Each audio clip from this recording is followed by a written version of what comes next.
హర్యానాలో పుట్టి పెరిగిన జ్యోతి మల్హోత్రా సామాన్య కుటుంబంలో పుట్టింది.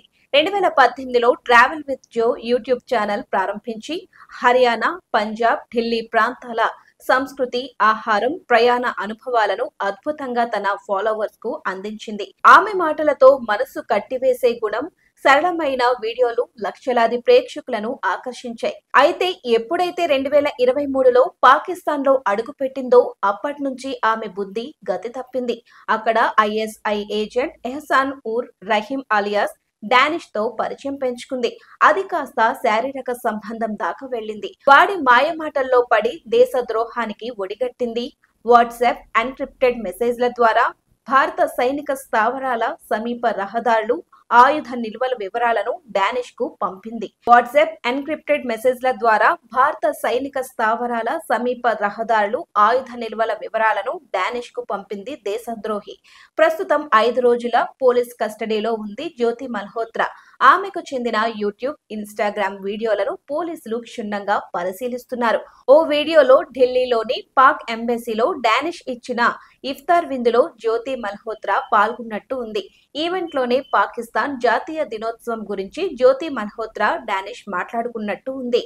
పెహల్గామ్ లో కూడా జ్యోతి మల్హోత్రా పర్యటించింది. అయితే పెహల్గామ్ ఉగ్రదాడి వెనుక జ్యోతి మల్హోత్రా పాత్రపై కూడా పోలీసులు ఆరా తీస్తున్నారు.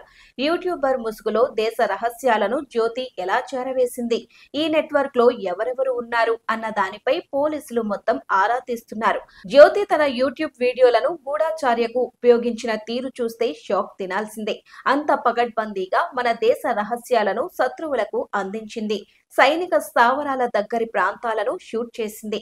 లోకల్ వ్యక్తులకు ఆర్థికంగా లోపర్చుకుని ఫోటోలు, వీడియోలు సేకరించింది. ఈ వివరాలను కోడ్ భాషలో ఐసీఐకి చేరవేసేది. ఆమె వీడియోలలోని కొన్ని వివరాలు, స్థలాల పేర్లు సైనిక స్థానాలను తెలియజేసేవిగా ఉన్నాయని దర్యాప్తులో తేలింది. 2024 చివరిలో హర్యానా, పంజాబ్ సరిహద్దు వెంబడి సైనిక కదలికల గురించి సమాచారాన్ని జ్యోతి ఐఎస్ కు పంపింది. ఇక్కడే జ్యోతి కదలికలపై మన నిఘా ఏజెన్సీలకు డౌట్ వచ్చింది. భారత ఇంటెలిజెన్స్ ఏజెన్సీలు ఆమె ఫోన్ సంభాషణలు, ఎన్క్రిప్టెడ్ సందేశాలను పసిగట్టాయి. జ్యోతి వీడియోలలో సైనిక స్థావరాల దగ్గర రికార్డైన దృశ్యాలు ఉద్దేశపూర్వకమైనవేనని నిర్ధారించారు. ఈ స్పై నెట్వర్క్ లో సంబంధం ఉన్న మరో 6గురిని పోలీసులు అదుపులోకి తీసుకున్నారు.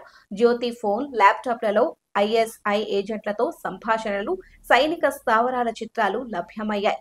ఈ ఆధారాలతో ఆమెపై అధికార రహస్యాల చట్టం, జాతీయ భద్రతా చట్టం కింద కేసులు నమోదయ్యాయి.